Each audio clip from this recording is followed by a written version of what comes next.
Bonjour à tous, on commence ce tour de la presse sportive par l'une des informations de la soirée d'hier. Thibaut Courtois est désormais un joueur du Real Madrid. Le portier belge quitte donc Chelsea et devient pour Marca le nouveau géant blanc de la cage madrilène. Il a signé pour 6 ans et sera présenté aujourd'hui à 13h à Santiago Bernabéu. AS donne plus de détails sur sa venue en indiquant que le demi-finaliste de la dernière Coupe du Monde est transféré à Madrid contre environ 35 millions d'euros. En tout cas, ce départ en Belgique est vu comme un événement historique. C'est en tout cas ce qu'écrit ce matin La Dernière Heure sur la une de son journal. Et ce transfert de Courtois fait partie intégrante d'un gigantesque deal entre Chelsea et le Real Madrid, comme le rapporte le Daily Star, puisqu'en effet dans le même temps, Mateo Kovacic, le milieu croate des triples champions d'Europe, fait le chemin inverse et arrive à Londres. Il est prêté pour une saison par les Merengues.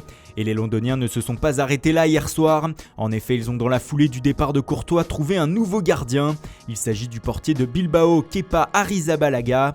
Le Basque arrive contre la somme de 80 millions d'euros, un record pour un gardien.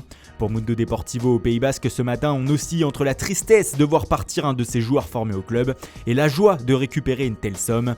Kepa Blue titre le quotidien.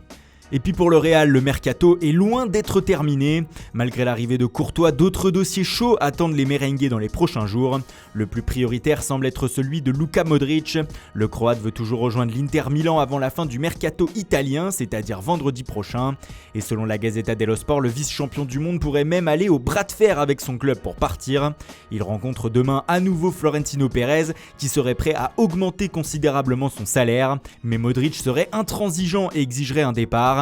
Tutto Sport va même plus loin ce matin en indiquant que la Juventus Turin pourrait aussi bouger pour le latéral gauche du Real Marcelo. Le Brésilien, grand ami de Cristiano Ronaldo, serait en contact régulier avec lui et ce dernier louerait la bonne ambiance qui règne au sein de la vieille dame. Le rival barcelonais, lui, se concentre plutôt sur les arrivées plus que sur les départs. Et la cible numéro 1 en ce moment serait bien sûr Paul Pogba. Selon The Independent, les Catalans pourraient se montrer patients et adopter une stratégie à la Philippe Coutinho sur ce dossier. Autrement dit, il continuerait à discuter avec le champion du monde durant le mois d'août sans pour autant réaliser le transfert. Mais il reviendrait à la charge en janvier prochain comme cela a été le cas avec Coutinho la saison passée. En tout cas, plus globalement, Manchester United et José Mourinho surtout sont agacés de ce mercato. Selon The Times, le Portugais serait furieux contre l'agent de Pogba Mino Raiola qui veut absolument voir partir son poulain de Manchester. Pour l'équipe, le Français tente tout simplement un coup de poker en restant ouvert aux propositions du Barça afin de mieux négocier un nouveau contrat. Mais outre Pogba, ce dernier jour du mercato en Angleterre va forcément voir les Red Devils bouger. Selon le quotidien français, il pourrait faire le forcing pour enrôler Levin Kurzawa avant ce soir 18h. Un forcing demandé par José Mourinho et ses dirigeants bien sûr. Le coach mancunien est inquiet de n'avoir vu aucun défenseur central arriver durant ce mercato. Et comme l'explique le Sun, c'est désormais Alexis Sanchez qui en remet une couche.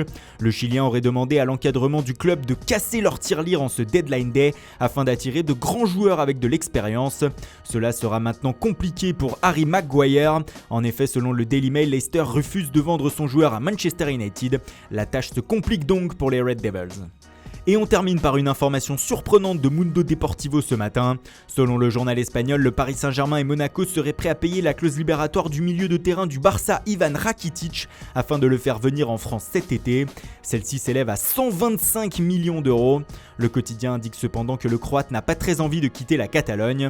Et en parlant de Paris et de Monaco, sachez que Jérôme Boateng devrait rejoindre la capitale française. Selon le Parisien, il aurait choisi de venir au PSG. Pour l'ASM, c'est un départ qui se rapproche. Keita Baldé, selon le Corriere dello Sport, devrait bien être prêté avec option d'achat à l'Inter Milan. L'info du jour cependant, c'est que Vadim Vassiliev aurait négocié une clause de rachat très basse du Sénégalais dans ce deal.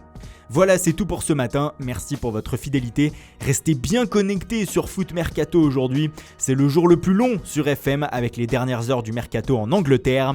On se donne rendez-vous donc très vite pour une nouvelle vidéo.